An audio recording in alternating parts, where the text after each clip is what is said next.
Hello, this is Xbox Ahoy, and this is episode 32 of my Modern Warfare 2 weapon guides. In this episode we're covering the last handgun, the Desert Eagle. The Desert Eagle is a US-designed, Israeli-manufactured weapon, originally designed by Magnum Research, and now primarily manufactured by Israeli Military Industries. First production dates to 1982, and since then has become the go-to high-power handgun for films, televisions and video games. This is in part due to its large size and menacing appearance, but also due to the high-powered cartridge it fires, the 50 calibre Action Express round. The Desert Eagle is loud, expensive, it kicks like a mule and is completely impractical, but there's no denying its popularity. In-game, the Desert Eagle is a high-power, high-recoil handgun, dealing 2 hit kills up close without stopping power. It has slightly less power than the Magnum at range, but it does have one more round in the magazine. The defining characteristic of the Desert Eagle has to be its recoil. As far as secondary weapons go, nothing comes close to the recoil of this weapon. This means hitting your target multiple times is very difficult, and to make matters worse, the iron sights of the Desert Eagle are misaligned, so hitting even the first shot is troublesome. For this reason, the Magnum is a much more common sight, and with good reason. The Desert Eagle is much less effective overall. The first attachment, FMJ, gives a boost to the weapon's ability to penetrate thinner surfaces. While this does offer some slight benefit, it's not particularly useful for pistols due to their small magazine size, and you have to suffer with the misaligned sights. It's better than nothing though, and it's worth using while you're in the process of unlocking the second, much more useful attachment. Akimbo gives you 2 Desert Eagles for a total of 14 high-powered rounds. You do lose the ability to aim down the sight, which for most weapons would hamper your ability at longer range, although given the massive recoil of the single pistol, Akimbo really isn't such a sacrifice. The best tactic here is to unleash all 14 rounds as quickly as possible. You'll only need 2 or 3 to connect to ensure a kill.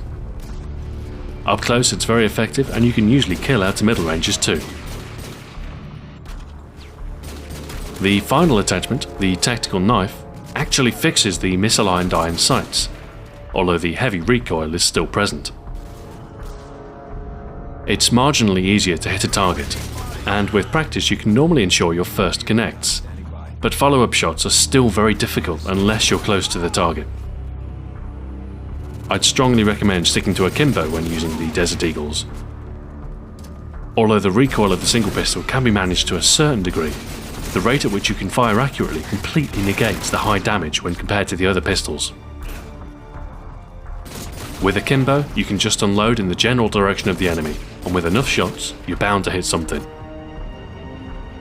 If you insist on using the single Desert Eagle, or if you haven't unlocked Akimbo yet, the key to managing the recoil of this pistol is to moderate your fire rate, depending on your range from the target. At point blank range you can fire as fast as your trigger finger will allow, but at middle range you will need to wait until the recoil settles before firing again. With practice and restraint, you can ensure your shots connect. You don't get much ammunition with the Desert Eagle, so Scavenger can be a good choice for your first perk. However, if you're using the weapon as a backup, then your supply isn't critical, so you can use an alternative perk to better suit your primary weapon. Although the Desert Eagle is a powerful weapon, capable of 2 hit kills without stopping power, I'd still recommend it, as this will increase your 2 hit kill range, and with this weapon you need all the help you can get. It's also worth noting that a headshot with the Desert Eagle with stopping power will do 98 damage total, just 2 damage short of a 1-hit kill. So if you've injured an enemy, a single shot with the Desert Eagle can quickly dispatch them. Sometimes, even a grenade impact will do the job. In fact, the fast draw time of the handguns and the high damage make the Desert Eagle a particularly suitable finishing weapon, where the difficulty in hitting the target twice isn't such an issue. Should you expend your primary weapon's ammunition in the middle of a firefight, a quick switch and a single accurate shot could end the fight in your favour. For your third perk, steady aim is a sensible choice if you're using the Akimbo Desert Eagles, tightening up your hipfire spread and allowing you to get more shots on a mid-range target. Still, the closer you can get, the better your chances. If you're using a stealthier class loadout, you might be better with Ninja Pro.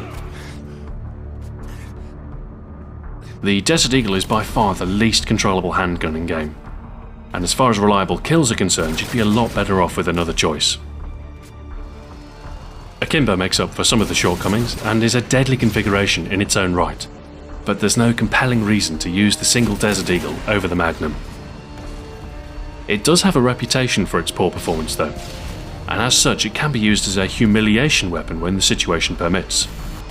Outplaying and ultimately killing someone with what might be the worst weapon in game can be quite satisfying. It's not the perfect sidearm, not by a long chalk, but once tamed, the Desert Eagle can become an able backup, capable of quickly finishing injured enemies, and is otherwise quick on the draw and deadly at close range.